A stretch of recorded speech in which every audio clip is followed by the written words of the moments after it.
one very important quantity which is popping up time and again in front of us now is magnetic moment.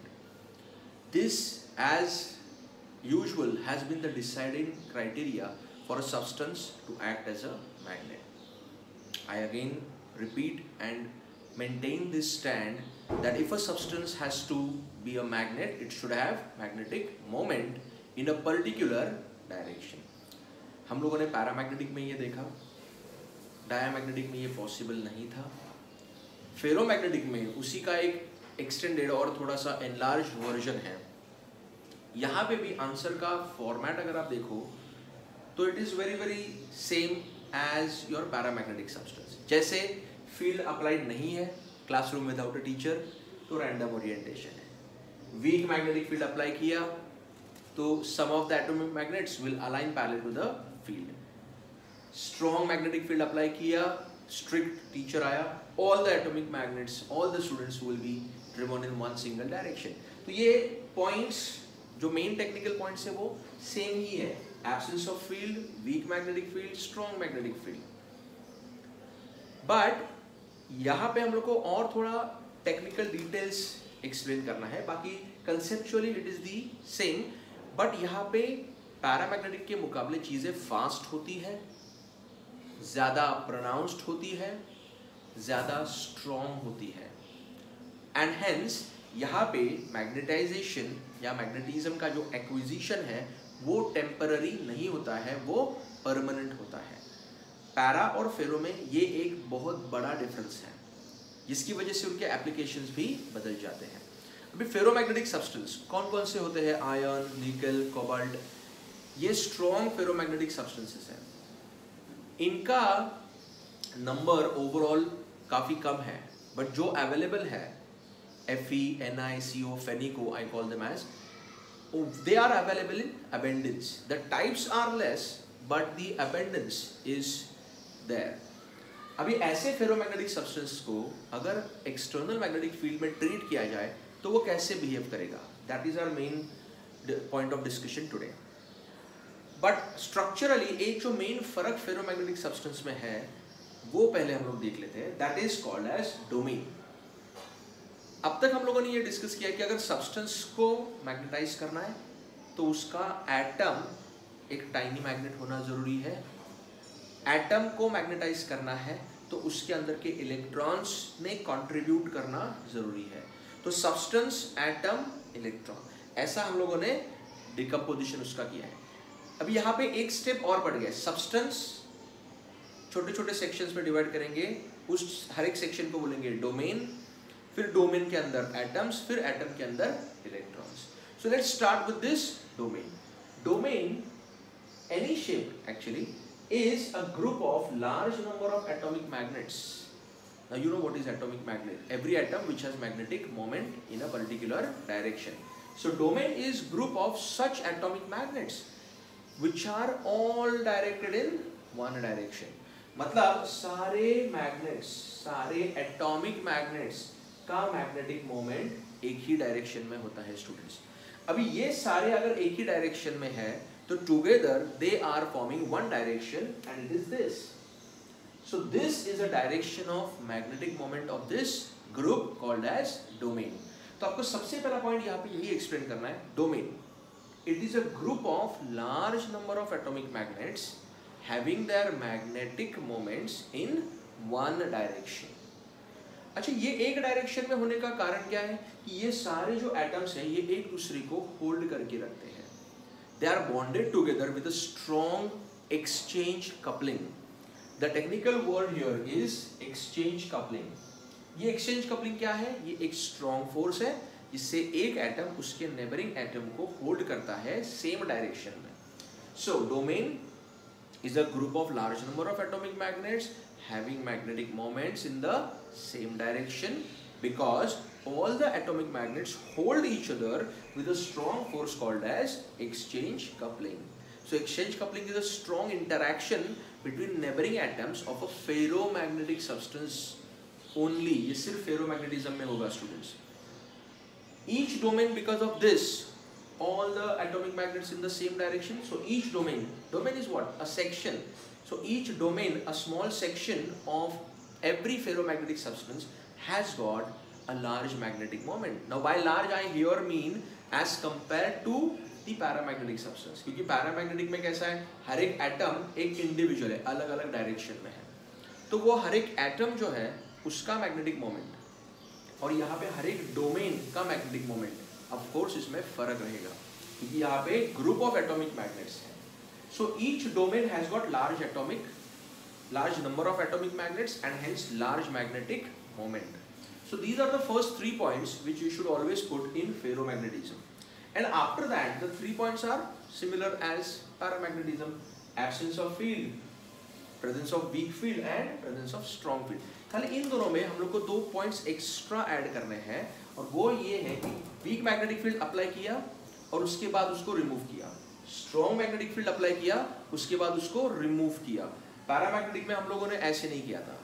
We applied weak field, we applied strong field and then in the end we discussed about the removal of the field. इसमें weak field applied, weak field remove, strong field applied, what if strong field remove, ऐसा discussion जाएगा. Now how is this magnetization happening in ferromagnetic substance? देखो सबसे पहला diagram, it is pretty clear now. ये जो arrows मैंने यहाँ पे दिखाए हैं, these arrows, what is this? This arrow is what? This is for a group of atoms which are having magnetic moments in the same direction. तो ये सारे एटम जो इस एक डोमेन में है उन सबका डायरेक्शन एक ही है. तो इतने सारे एटम्स यहाँ पे दिखाने का जरूरत नहीं है, उनका सबका डायरेक्शन एक रिप्रेजेंटेटिव है ये. तो ये एरो क्या रिप्रेजेंट करता है? ये एरो ये बताता है कि इस डोमेन के अंदर जितने सारे एटम्स हैं सबका मैग्नेटिक मोमेंट एक ही डायरेक्शन में. वो एक डायरेक्शन ये है. इस एक डायरेक्शन को हम लोग बोलते हैं domain axis. So domain is a group of large number of atomic magnets having moments in the same direction and that same direction is called as domain axis. Same direction क्यों है वो हम लोगों ने डिस्कस कर लिया है, exchange coupling की वजह से, स्ट्रॉन्ग बॉन्डिंग की वजह से. But the problem here is, चलो एक ग्रुप है एक डायरेक्शन में, लेकिन दूसरा ग्रुप किसी और डायरेक्शन में है, तीसरा ग्रुप किसी और डायरेक्शन में, चौथा और डायरेक्शन में. मतलब यहाँ पे domains are randomly oriented. Paramagnetic में कैसा था, हर एक एटम ही रैंडम था, इंडिविजुअल था. यहाँ पे डोमेन माने group of atom is in random direction. तो एक ग्रुप इस डायरेक्शन में तो दूसरा ग्रुप किसी और डायरेक्शन में, तीसरा ग्रुप किसी और डायरेक्शन में. So although a section of ferromagnetic substance is having a magnetic moment, on the whole substance is not a magnet, क्योंकि वो सारे sections जो है ना वो randomly oriented है. मतलब सारे domains जो है ना वो randomly oriented है. So when no magnetic field is applied, all the domains are randomly oriented, substance is unmagnetized. Now you better know what is the meaning of unmagnetized. So absence of field, unmagnetized state. अभी ऐसे substance को अगर weak magnetic field लगाया तो some of the atomic magnets align parallel to the field. अब ये some of the atomic magnets कहाँ से लिए जाएंगे? तो डोमेन वॉल्स जो है ना, डोमेन का जो बाउंड्रीज है ना वो शिफ्ट होता है. मतलब ये जो डोमेन है इसके सारे एटॉमिक मैग्नेट्स जो अपवर्ड डायरेक्शन में है, इनमें से कुछ एटॉमिक मैग्नेट्स यहाँ पे जंप करेंगे, यहाँ से कुछ एटॉमिक मैग्नेट यहाँ पे आएंगे, यहाँ से कुछ एटॉमिक मैग्नेट्स यहाँ पे आएंगे. Or all these atomic magnets which are taken from these neighboring domains, they are aligned parallel to the field. So overall क्या हुआ, ये जो डोमेन है इसके अंदर number of atomic magnets बढ़ गया. ये number of atomic magnets कहाँ से लिया गया है? neighboring domain से. उनको वहां से ड्रैग करके एक डायरेक्शन में अलाइन किया गया है. तो इस तरीके से atomic magnets, some of the atomic magnets, mind you some क्यों बना, क्योंकि फील्ड वीक है, तो कुछ ही एटॉमिक मैग्नेट्स जो नेबरिंग डोमेन से आएंगे वो एक डायरेक्शन में अलाइन होते हैं. इस तरीके से क्या होगा, इस डोमेन का साइज बढ़ गया, but that is at the cost of other domains. बाकी डोमेन्स का साइज कम हो गया. मतलब ओवरऑल क्या हुआ है, डोमेन वॉल्स शिफ्ट हुआ है. ये पॉइंट आपने यहाँ पे ऐड करना है. I am just marking it where to add.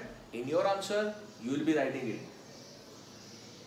Some of the atomic magnets align parallel to the field, और फिर यहाँ पे आपने वो पॉइंट लिखना है, domain walls shift. hence substance has magnetic moment but which is very very small. So weak magnetic field can align the domains in its direction but not all the domains. The teacher which is not so very strict, तो सारे students उनको नहीं सुन रहे हैं, कुछ वहाँ पे मस्ती चालू है, डिस्कशन, रैंडमनेस है. सो वीक मैग्नेटिक फील्ड अगर एक डायरेक्शन में अलाइन करता है तो वो कुछ ही एटॉमिक मैग्नेट्स को और एक सर्टेन डोमेन को अलाइन करता है. अगर स्ट्रॉन्ग मैग्नेटिक फील्ड अप्लाई किया, स्ट्रॉन्ग मैग्नेटिक फील्ड अप्लाई किया तो क्या होगा, ये सारे डोमेन्स जो है वो अब्रप्टली एक ही डायरेक्शन में अलाइन हो जाएंगे. जैसे कि एक स्ट्रिक्ट टीचर सडनली अगर क्लास में एंट्री करता है, there is a silence and every student is focused towards the board and the teacher. सारे अब्रप्टली एक ही डायरेक्शन में अलाइन हो जाते हैं. इसको हम लोग बोलते हैं flipping. That abrupt alignment is called as flipping. All the atomic magnets, all the atomic domains get aligned parallel to the external magnetic field which is very very strong. Substance now has got large magnetic moment. क्यों? सारे के सारे atomic magnets, सारे के सारे domains एक ही direction में. In fact वहाँ पे सारे domains ऐसे रहते नहीं है, पूरा substance मिलके एक ही domain बन जाता है. क्यों? क्योंकि सारे atomic magnets एक ही direction में आ गए, तो अलग अलग डोमेन्स बचे ही नहीं है, सभी का मिलके एक ही डोमेन बन गया और वो पूरा सब्सटेंस ही अभी एक बड़ा सा डोमेन है. So now all the atomic magnets and domains are aligned parallel to the field, strong magnetic moment. Weak magnetic field there was small magnetic moment, strong magnetic field there is a permanent magnetism and strong high large magnetic moment.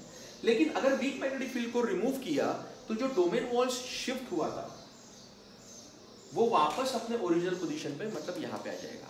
किस case में? Week magnetic field. अगर आपने weak field को remove किया तो वापस ये situation आएगा. लेकिन स्ट्रॉन्ग मैग्नेटिक फील्ड को रिमूव किया तो domain walls do not return to their original position. तो ये जो पॉइंट वीक मैग्नेटिक फील्ड में हम लोग लिख रहे हैं, if field is removed domain walls return to their original position and substance is demagnetized. इसमें ये तीन वर्ड्स को आपने चेंज किया तो आपको यही पॉइंट यहाँ पे कंटिन्यू करना है. इफ फील्ड इज रिमूव्ड, लेकिन अब ये कौन सा फील्ड है? Strong. If strong field is removed domain walls do not return to their original position and substance is permanently magnetised. तो ये जो तीन लाइंस है ये आपने यहाँ पे मॉडिफाई करके लिखना है, आपका आंसर कंटिन्यू होगा. So that is your point number 6 for ferromagnetism. सो इस तरीके से ferromagnetism from no magnetized or unmagnetized state to permanently magnetized state is explained. अभी ऐसे फेरोमैग्नेटिक सब्सटेंस के ऊपर टेम्परेचर का क्या इफेक्ट है? Definitely there is an effect. See, temperature is mar to the magnetism. It destroys magnetism. जैसे जैसे हम लोग टेम्परेचर बढ़ाते जाएंगे वैसे वैसे क्या होता है, ये जो एक्सचेंज कपलिंग है, नेबरिंग एटम्स, मतलब नेबरिंग एटम्स, ये जो एटम्स एक दूसरे को पकड़ के रखते हैं ऐसा, ये एक्सचेंज कपलिंग ये धीरे धीरे वीक होते जाता है. नेबरिंग एटम्स के बीच का एक्सचेंज कपलिंग धीरे धीरे वीक होते जाता है और वो एक्सचेंज कपलिंग एक सर्टेन टेम्परेचर पे डिस्ट्रॉय हो जाता है. एक्सचेंज कपलिंग डिस्ट्रॉय हो गया मतलब क्या? ये बॉन्ड टूट गया. तो ये दो जो एटॉमिक मैग्नेट्स है एक दूसरे को होल्ड करके वो रैंडम हो गए. ऐसे सारे पेयर्स ऑफ एटम्स जो एक दूसरे को होल्ड करके रखते हैं वो अभी रैंडम हो गए. अभी ये स्ट्रक्चर किसके जैसा हो गया? जहाँ पे every atomic magnet is a individual, ये हो गया पैरामैग्नेटिक जैसा. लेकिन ये एक सर्टेन टेम्परेचर पे होगा. उस सर्टेन टेम्परेचर को बोलते हैं Curie temperature. But it is a gradual process. As you heat the ferromagnetic substance, the exchange coupling between neighbouring atoms becomes weak. At a certain temperature, it is completely destroyed and entire domain structure collapsed. Then the substance is now converted into paramagnetic substance. Such a temperature is called as Curie temperature. तो Curie temperature हर एक substance का अपना अपना अलग होता है. Iron के लिए 770 डिग्री सेल्सियस, निकेल के लिए 361 डिग्री सेल्सियस, कोबाल्ट के लिए 1151 डिग्री सेल्सियस. आप इनके सामने +273 करके जो आंसर आएगा वो आपने लिख लेना है क्योंकि वो केल्विन में एक्सपेक्टेड होता है. That I have left it for you. When you are adding capital T here, then it is always expected to be in Kelvin. तो ये जो Curie टेम्परेचर है TC, ये हर एक सब्सटेंस का अपना अपना अलग होता है. तो फेरोमैग्नेटिक सब्सटेंस में क्यूरी टेम्परेचर तक ferromagnetism is retain, after that it is destroyed and paramagnetism is acquired. लेकिन अगर आप ऐसे फेरोमैग्नेटिक सब्सटेंस को, जैसे आयन है 770 डिग्री सेल्सियस के ऊपर आप उसको लेके गए 1000 डिग्री सेल्सियस तक, तो अभी 1000 डिग्री सेल्सियस पे आयन फेरोमैग्नेटिज्म नहीं दिखाएगा, पैरामैग्नेटिज्म दिखाएगा। लेकिन 1000 से नीचे अगर आप फिर से उसको कूल करते हो 900, 800, 770, again 769, 700, if you cool it down below this temperature, then iron will regain its ferromagnetism. मतलब beyond Curie temperature it is paramagnetic, and below Curie temperature if it is cooled, it will regain the ferromagnetic properties. लेकिन इसका मतलब ये नहीं है कि अगर आप पैरामैग्नेटिक सब्सटेंस को कूल करो तो वो फेरोमैग्नेटिक बनेगा, दोनों अलग चीजें हैं। ओरिजिनली जो फेरोमैग्नेटिक था उसको हीट किया तो वो पैरामैग्नेटिक बना, बट ओरिजिनली क्या है, फेरोमैग्नेटिक। अभी क्या बना है, पैरामैग्नेटिक। उसको आप वापस अगर कूल करते हो इस टेम्परेचर के नीचे तो वो फिर से फेरोमैग्नेटिज्म दिखाएगा। पैरामैग्नेटिक सब्सटेंस को सिंपली कूल करके फेरोमैग्नेटिक में कन्वर्ट नहीं किया जा सकता, क्योंकि structurally there is a big difference. Ferromagnetic के स्ट्रक्चर में मेन पार्ट है डोमेन, जो पैरामैग्नेटिक में है ही नहीं। Paramagnetic every atom is an individual, ferromagnetic there is a group of atoms। इसी वजह से वहां पे मैग्नेटाइजेशन करना बहुत इजी और फास्ट भी होता है। I told you right in the beginning कि फेरोमैग्नेटिज्म में सारे प्रॉपर्टीज लगभग पैरामैग्नेटिक जैसे है, लेकिन वो मोर प्रोनाउंस्ड है, मोर स्ट्रॉन्गर है। और वो स्ट्रॉन्गर होने का मेन रीजन है ये, क्विक होने का मेन रीजन है ये domain. So this is all about your ferromagnetic substance, ferromagnetism, how it is brought, how it is used in the substance and how it is lost as well. तो यहाँ पे susceptibility का relation आपने ये याद रखना है, which is inversely proportional to T minus Tc। यहाँ पे Tc है Curie temperature। पैरामैग्नेटिक के केस में वो डायरेक्टली Tc था यहाँ पे, मतलब x chi is inversely proportional to Tc, इतना ही था।